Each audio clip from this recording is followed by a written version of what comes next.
from the National Catholic Register. This is Register Radio, bringing light and clarity to the news and topics that affect your life. Recourse to the Blessed Mother has always been a fail-proof response to the scandal of sin for the Church, and Catholics across the country turn to the Rosary on October 7th, the Feast of Our Lady of the Rosary. Joining us on Register Radio is Jennifer Robak Morse of the Ruth Institute, who is among those who will stand in community and in prayer. But first, we turn to Edward Pentin, who has been reporting on the opening days of the Synod of Youth in Rome. I'm Jeanette DeMello, Editor-in-Chief of the National Catholic Register and co-host of Register Radio. This week, the Synod of Bishops begins its 15th Ordinary General Session. It was convoked to discuss the themes of young people, the faith, and vocational discernment. The sessions take place over 3 weeks' time. It began October 3rd and concludes on October 28th. And of course, it includes bishops and other delegates from around the world. Edward, the sessions of the Synod have only just begun. It's just been a few days. The opening day began with a call for openness. What did the Holy Father say during the opening Mass to set the tone for the gathering?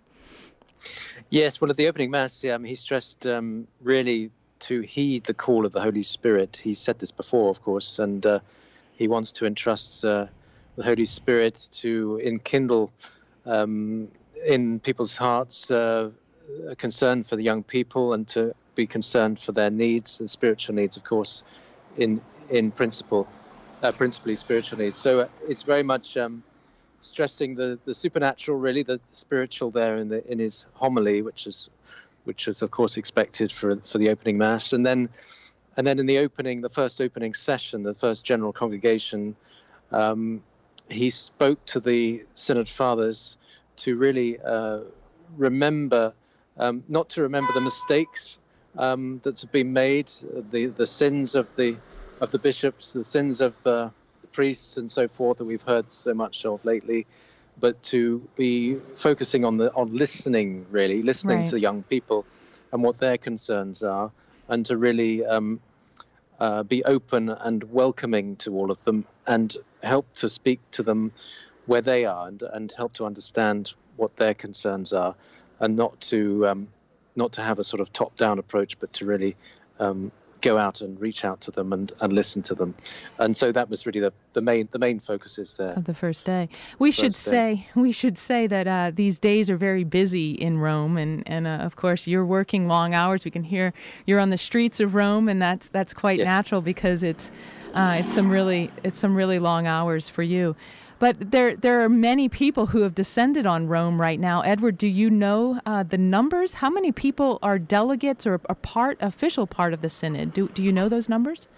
Yes, well, we've got about 300 or so altogether, 266 Synod Fathers.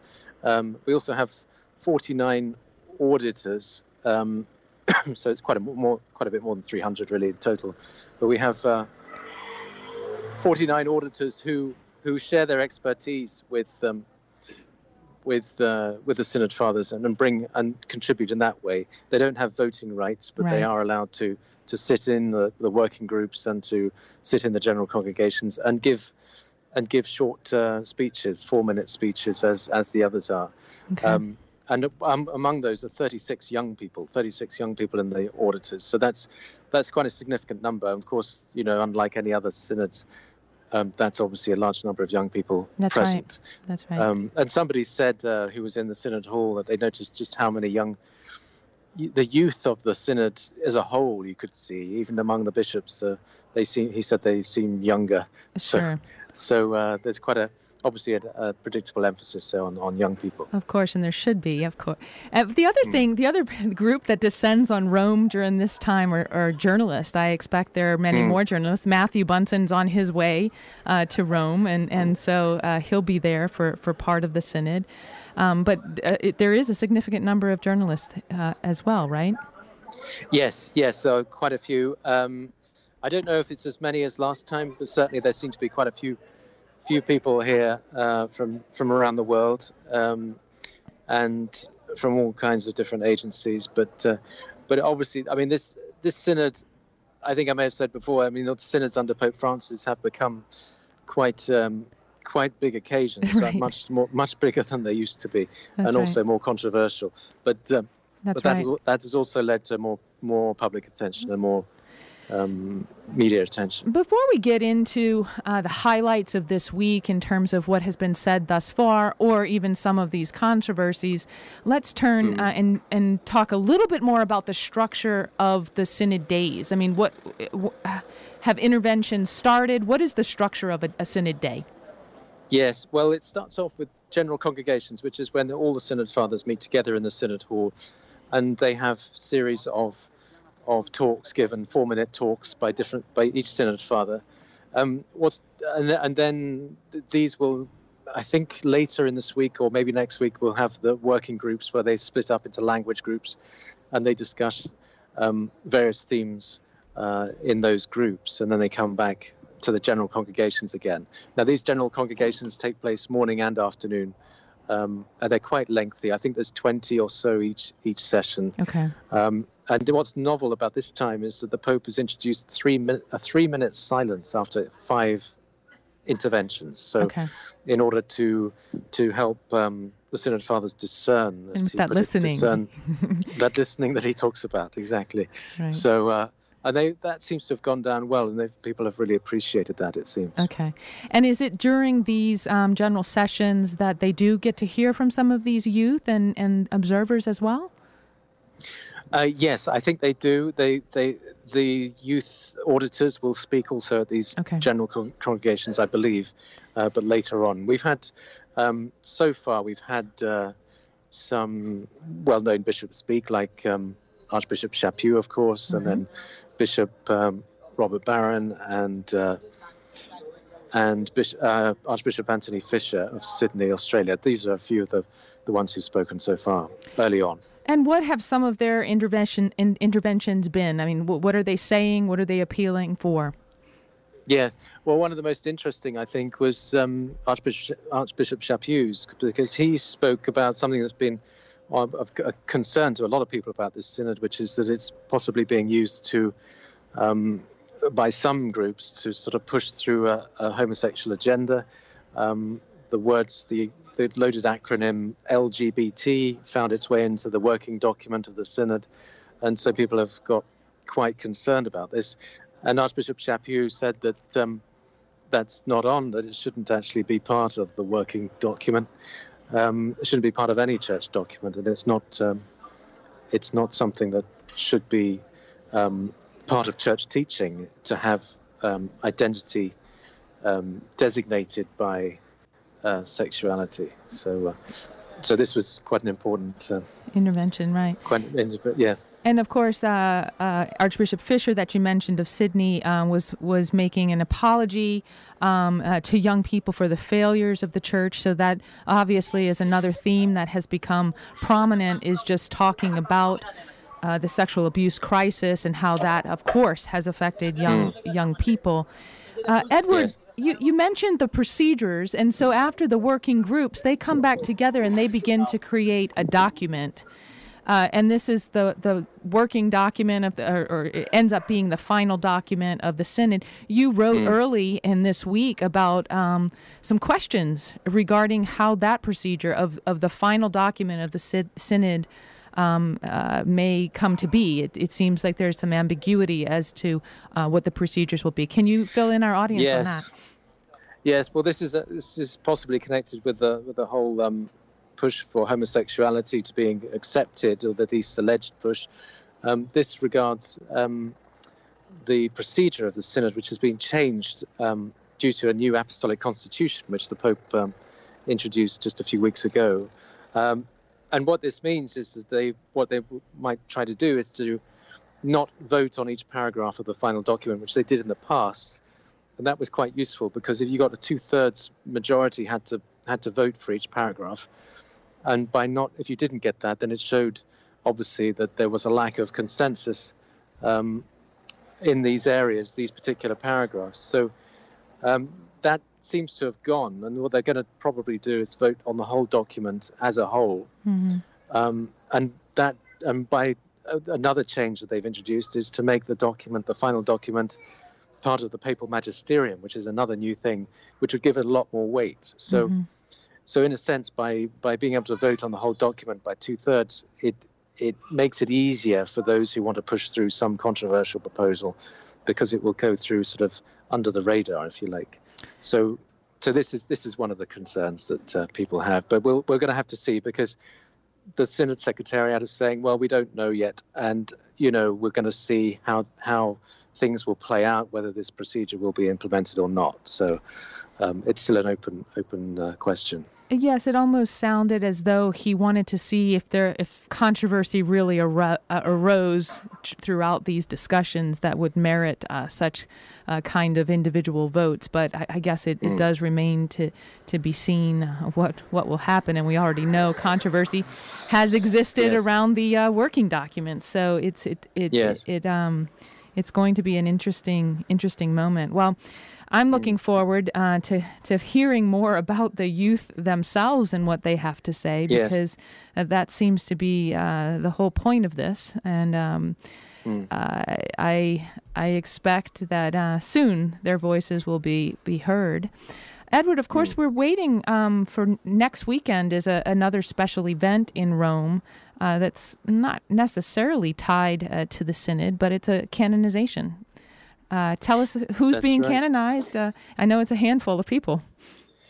Yes, well, the two main people, of course, are Blessed Paul VI, who's going to be canonized, and Archbishop Oscar Romero, who was, of course, martyred in El Salvador back in the 1980s. So this is going to be a very big canonization, and there are, of course, 5 others, I believe, being canonized as well. So this is going to bring a lot of people to Rome for that.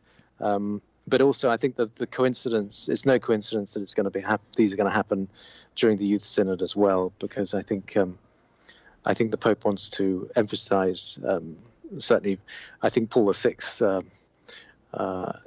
contribution to young people and what he did for young people as well. So I think it's all part of that.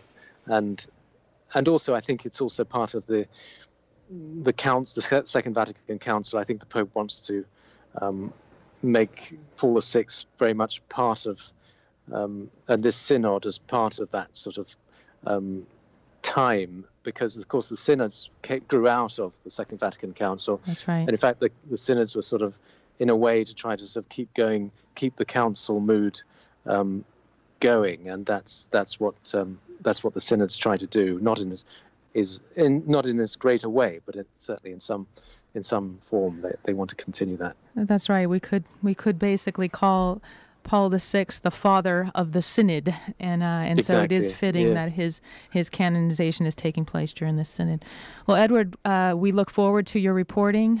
You've been producing something almost every day for us, and showing up frequently on EWTN News Nightly, and so we're very grateful for all that you're bringing to us, and we pray that you have the strength during these very busy days to keep going. So thanks a bunch. Thanks. Thank you, Jeanette. When we come back, we'll be joined by Register columnist Jennifer Robak Morse, who is inviting all of us to take up our rosaries as an aid in this time of trouble. This is Register Radio on EWTN. More when we return. Have you heard who's reading the Register? Why, it's Marcus Groda. I believe EWTN's National Catholic Register is unique from other newspapers in that it not only is committed to reporting the news from the world and the Church and our faith, but it does so through the lens of the faithfulness of our Catholic Church. For a 3-month free subscription to the National Catholic Register, go to ncregister.com and click on the 3 months free banner, or call 1-800-421-3230. Bishop Robert Barron. Just as Fulton Sheen used radio and TV in the last century, we need to continue to use Catholic radio to announce the Catholic faith in the public forum. The leading Catholic voices are on EWTN Radio. If you're currently an EWTN media missionary or just interested in becoming one, we've got some great news. EWTN Media Missionaries has a new and improved website. EWTNmissionaries.com, designed with you in mind. Our new site is loaded with great features and it's easy to navigate. There are so many different ways that you can help EWTN. Join us in sharing the eternal word with the world. Visit EWTNmissionaries.com today. Let's return to Register Radio on EWTN. Welcome back. I'm Jeanette DeMello, Editor-in-Chief of the National Catholic Register and host of Register Radio. And today I welcome Jennifer Robak Morse, founder of the Ruth Institute, to our show. Jennifer has recently become a columnist on the Register's website and in print, and she's been writing on the effects of the sexual revolution on our culture and the church. And, of course, that's part of the work of the Ruth Institute, which we'll talk about a little later in this segment. But this week, her column had a different take. It was a call to prayer. Jennifer, it's a pleasure to have you writing for the Register and on our show. Thanks for being with us. Well, thank you so much for inviting me to be part of the Register. I wrote for the Register a long time ago. And it's nice to be back. Great. I'm so happy to have you. It was it's interesting what happens when you make a simple request. I know. Things happen. Well, as I was saying in the little intro, you kind of took a turn in what you decided to write about to the Register's audience, and you wrote about a call to prayer, specifically a prayer called to the Rosary. So the title was Combat Scandal with Rosary Around the World. And of course, this is in reference to October 7th, the Feast of the Rosary, where there are many people around the world who will be praying in community. And you will be doing so in Louisiana. That's right. And I, first of all, I want to give all due credit to Father Richard Heilman, who really started this whole initiative. And he calls it Rosary Coast to Coast, and anybody who's listening now should go to rosarycoasttocoast.com and check the map that he has about, one page down on his website and find the location that's nearest you so that you can participate, because he's got over 1,000 sites in the United States lined up, and at last count, he had 44 different countries. Wow. So he's done an amazing thing, and I just looked at it and said, "Oh, I want to do that in my town," and so that's what I wrote about in my column. And if my column induces more people to get involved, that's all the better. That's right. And one of the things that struck me about what you wrote is you said you heard about this big event, this Rosary Coast to Coast, at the same time that you were hearing about disturbing things happening in your own community. And these are not, these big, huge scandals that we see headline after headline about, both related to our country and politicians, but also, unfortunately, related to our church and our faith. But you were hearing about things in your own community that you're like, we need to pray. Describe what happened in that week that made you realize you needed to do something on this. Well, it was I guess late spring, I would say, early summer. I was calling around for another event and just chatting with people and trying to get people involved with another project that we had at the Ruth Institute. And I kept stumbling over people saying, we're having trouble in our marriage, we're struggling in our family. We're in counseling, and I would be embarrassed to come, and I would just think, what the heck, Mm-hmm. Because these are good families that you wouldn't have expected them to be having problems, and I thought, doggone it, Louisiana, Lake Charles, Louisiana is a smallish town, 100,000 people. It's not like it's Sin City or something. In fact, it's the opposite of that. It's a very wholesome, down-to-earth, family-friendly, right, faith-friendly place. And I'm like, if the good people in this town are having problems, there's a problem. It's not one thing. It's not one person. There's something systemic wrong here. And that's when I said, then, and right around that same time, I saw that Father Heilman was doing this nationwide effort, and I thought, we better get involved in this, because I'm on the front lines of dealing with family breakdown and family issues all the time, and I see and hear a lot of things, Jeanette. People tell me stuff, and sometimes it's, I don't even want to say, but it's heartbreaking. It's heavy. Right? I mean, what I hear is hard. It's heavy. It's very dark a lot of the time. And so I thought, we really need divine protection here. And the Mother of God wants nothing more than to help us. And she said so, she said so many times, so why not get involved with this? So that's what we're doing. And the people here in Lake Charles are responding very well to it, as I knew they would. I mean, I knew, Jeanette, that this was going to be great, So what we did is we told people, and we put it up on our website, get yourself a group of people together, buy 10 blue T-shirts, and we had the T-shirt designed with the picture on it and everything. Buy 10 blue T-shirts, and we'll give you one gold one free, and that will be your decade. The person in gold will be like the Our Father, and the people in the blue will be like the Hail Marys, and we'll just go around the lake as far as we can go. And there's a park there, and it's paved, and there's a boardwalk and all that. And we'll meet at the amphitheater, and we'll go as far around as we can make. Well, before the deadline, we sold 500 T-shirts. Okay? You have many rosaries. We got, that's like, by my calculation, that's like a lot of rosaries, right? So, and people are still saying, we want to come. We missed the deadline. Can we participate? Absolutely. And we're like, sure, just show up, And the colors we picked out are sort of the local university colors. So a lot of people have that color shirt in their closet anyhow. Right. And so we did just wear the McNeese shirt. You'll be fine, So I have no idea who's going to show up. Right. But it's going to be big. I think it's going to be really cool. It's going to be really cool. We need this. Turns out, that's what people think. And I'm not going around saying, we're going to end all the scandals by prayer.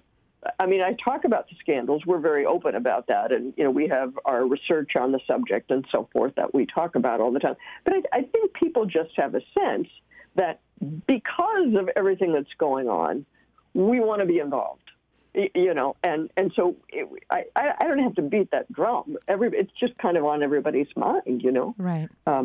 So that's what I sense is happening. And here's another amazing thing that would never have happened in California. I don't think. Which is where you moved from. Which is where I moved from. That's right. I moved from shall we say, a little bit less friendly, family-friendly kind of a location. But the Bishop of Lake Charles is going to be present. He's going to lead the Apostles' Creed of the Rosary. And the mayor of Lake Charles is going to be present. Wonderful. And he's going to lead the Our Father. Okay, I just don't see that happening back in my right in a lot of other cities, Being from Louisiana, I can appreciate what you're saying. It is a family friendly place, and you're in one of the tighter family pockets where you are in Lake Charles, and so I have every expectation that there and in many other places in our country, this call for prayer, this organized call for prayer on Sunday is going to be very effective. And I it's think so too. So needed. Yeah. It's just so needed because we've been faced with this scandal and the hard issues in our own lives, the realities of our own lives, and it's a time to turn to prayer.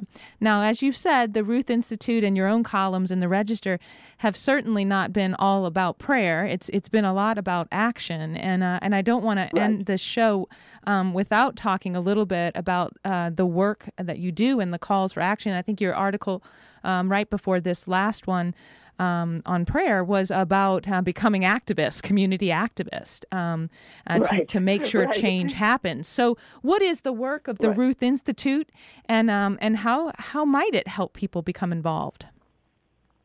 Well, the work of the Ruth Institute is to help Catholics and other non-Catholic Christians, but any Christian really.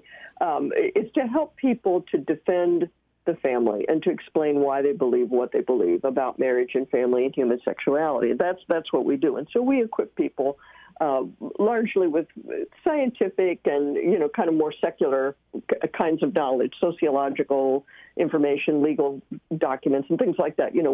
So we generally speaking are not in the churchy side of things, even though we're defending church teaching. We're trying to show that there are reasonable reasons for believing what the church teaches, right? That reasons that are available for anyone to see. So we have a number of programs. We have our online work that we do, our regular newsletter that people can sign up for, and every week receive something, along these lines. We have a very active Facebook page, all that kind of thing. But what we're really recommending as a solution to the scandals in the church is two things. First of all, people of faith have got to insist that the truth be told about all of the scandals. We don't want any cover-ups. We don't care if it's our favorite pastor or our favorite bishop. We don't care. We want to know.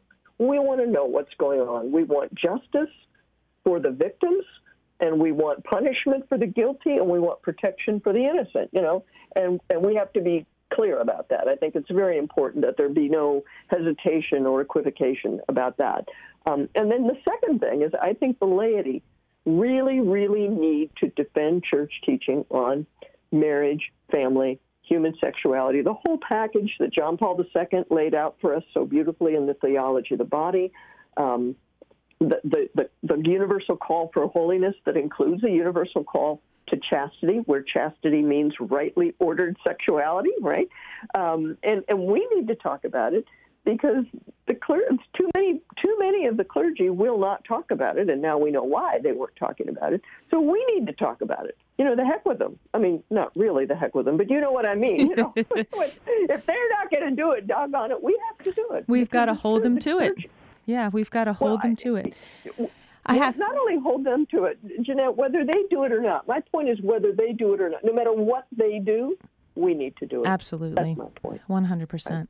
Well, thank you so much for joining us. I will mention your book, The Sexual State, How Elite Ideologies Are Destroying Lives and Why the Church Was Right All Along. And, of course, more information can be found at the Ruth Institute.org. Remember, for more news, analysis, and commentary, check out the National Catholic Register at ncregister.com. Thanks for joining us here on Register Radio on EWTN. For our producer, Jeff Burson, I'm Jeanette DeMello. Until next week, God bless you.